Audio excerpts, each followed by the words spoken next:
À partir du moment où tu commences à développer ta confiance en toi, à affirmer ton identité, à construire ta personnalité, automatiquement tu deviens la méchante de l'histoire. Si aujourd'hui personne ne te critique, personne ne te remet en question, personne ne parle de toi, ce n'est pas parce que tu fais tout bien, c'est parce que tu ne fais rien. La vraie question, c'est pas est-ce que les gens vont me critiquer, c'est qu'est-ce que tu choisis qu'on critique chez toi. Beaucoup de gens veulent évoluer, veulent réussir, veulent avoir confiance en eux, mais sans jamais déranger qui que ce soit. C'est impossible. Si tu prends soin de toi, on dira que tu es hautain. Si tu réussis, on dira que tu as changé. Si tu poses des limites, on dira que tu es égoïste. Mais si tu ne fais rien, on dira que tu es négligé, tu n'en as rien à faire de ta vie et de celle des autres, que tu stagnes, que tu n'accomplis rien.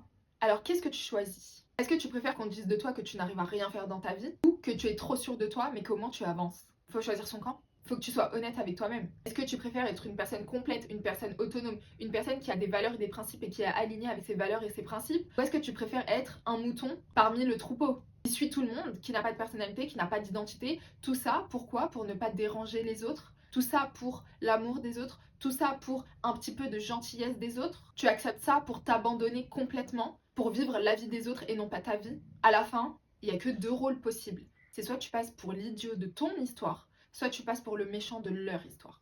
Il y a une réalité que beaucoup de personnes refusent d'accepter, c'est que 92% des Français n'ont pas confiance en eux. Pourquoi est-ce que tu vas aller écouter le conseil, le jugement, l'avis des gens qui n'ont pas accompli ce que toi tu vas accomplir plus tard? Vous savez pourquoi est-ce que 92% des Français n'ont pas confiance en eux? C'est à cause de notre paradigme. Toute notre vie à l'école, là où on a passé le plus de temps, on a passé notre temps à nous rabaisser. Les professeurs, les CPE, les surveillants, constamment, on vous rabaisse. Constamment. Donc forcément, vous, quand vous grandissez, vous écoutez quoi? Ce qu'on vous a dit. Que vous étiez nul, que vous ne serviez à rien, que vos rêves ne sont pas réalisables et que vous n'avancerez jamais dans votre vie. Est-ce que vous allez écouter les paroles, l'avis de professeurs d'école qui se permettent d'être négatifs face à des enfants? Vous valez mieux que ça. Et vous allez déranger à partir du moment où vous allez sortir du cadre. Parce que beaucoup de gens ne vont pas faire le travail que vous allez décider de faire, de vous détacher de cet ancrage, de vous détacher de cet effet Pygmalion. Quand toi, tu développes ta confiance en toi, tu deviens le miroir qui dérange les autres qui ne le font pas. Ou qui pensent que c'est impossible. Quand les gens voient que vous avez confiance en vous, parce que eux ne le font pas et parce que eux ne le conçoivent pas à cause de leur paradigme, ils vont constamment vous critiquer, ils vont constamment vous rabaisser, ils vont dire que vous êtes hautain, que vous êtes trop perfectionniste, que vous êtes superficiel, que vous êtes un but de votre personne, que vous êtes une personne méchante, parce que votre confiance en vous met la lumière sur leur manque de confiance en eux. Et ça, ils ne le supportent pas. Acceptez-le. Acceptez-le, parce que eux ne le feront jamais. Acceptez-le, mais au moins vous, vous avancez.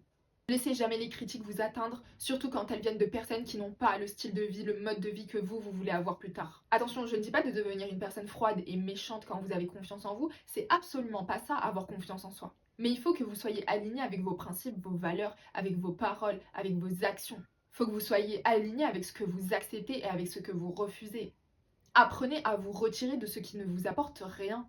Ne soyez pas dans les conflits, dans les ragots, ça vous tire votre énergie vers le bas. Apprenez à quitter les cercles où on ne vous respecte pas à votre juste valeur, à donner le strict minimum.